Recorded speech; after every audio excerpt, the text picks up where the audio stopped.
রাজনৈতিক আন্দোলনে পরিণত হয়েছে কলকাতায় নারী চিকিৎসককে ধর্ষণ হত্যার প্রতিবাদ। পশ্চিমবঙ্গের মুখ্যমন্ত্রী মমতা ব্যানার্জির পদত্যাগের এক দফা দাবি তুলেছে বিরোধী দলগুলো। পুরো রাজ্য স্তব্ধ করে দেওয়ার ডাক দিয়েছেন বিজেপি নেতা শুভেন্দু অধিকারী। লাগাতার বনধ সহ আরও কঠোর আন্দোলনের ঘোষণা এসেছে। এদিকে মুখ্যমন্ত্রীর অভিযোগ, অধিকার আদায়ের নামে আন্দোলনকে রাজনীতির রং দেওয়ার অপচেষ্টা চালাচ্ছে বিজেপি।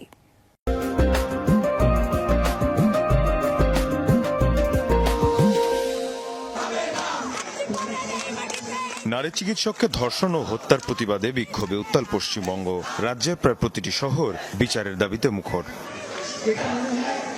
বিক্ষোভকারীদের দমনে কঠোর অবস্থানে নিরাপত্তা বাহিনী। চলছে পাল্টাপাল্টি সংঘাত। চিকিৎসক হত্যাকাণ্ডের প্রতিবাদে সামিল হয়েছেন বুদ্ধিজীবী, তারকা থেকে শুরু করে বিভিন্ন শ্রেণী পেশার মানুষ। দাবি, জড়িতদের দৃষ্টান্তমূলক শাস্তি আর নারীদের নিরাপত্তা। হত্যাকাণ্ডকে পুঁজি করে ক্ষমতাসীন তৃণমূল কংগ্রেসের বিরুদ্ধে একাত্তা রাজ্যের বিরোধী দলগুলো। মুখ্যমন্ত্রী মমতা ব্যানার্জির পদত্যাগের দাবিতে এক দফা আন্দোলনের ঘোষণা দিয়েছে বিজেপি। চলছে অবস্থান ধর্মঘট বন্ধ। দফা এক, দাবি এক, মমতা ব্যানার্জির পদত্যাগ।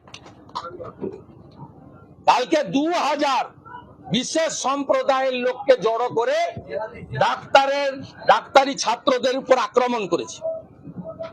ক্ষমার অযোগ্য। এই টাউন ক্লাবে যারা ককটেল মেরেছিল, পেট্রোল বোম, যারা দেবব্রত মাইতিকে খুন করেছিল চিল্লগ্রামে।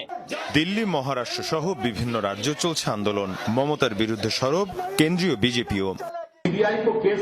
সিবিআইকে তদন্তের নির্দেশ দিতে মমতা ব্যানার্জির কয়েক সেকেন্ড সময় লাগে, অথচ সেখানে তিনি 7 দিন সময় নিলেন, যার অর্থ জড়িতদের আড়াল করার চেষ্টা চলছে।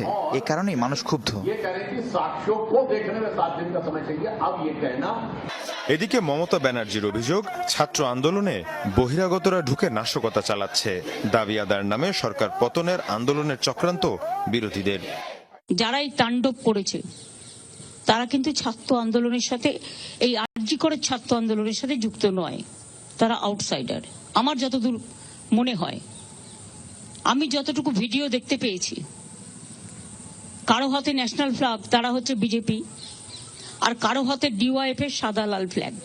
গেল শুক্রবার কলকাতার আরজিকর হাসপাতালের সেমিনার রুম থেকে উদ্ধার করা হয় নারী চিকিৎসকের মরদেহ। এরপর থেকেই বিক্ষোভে উত্তাল পুরো ভারত। মীর মুশফিক আহসান, যমুনা নিউজ।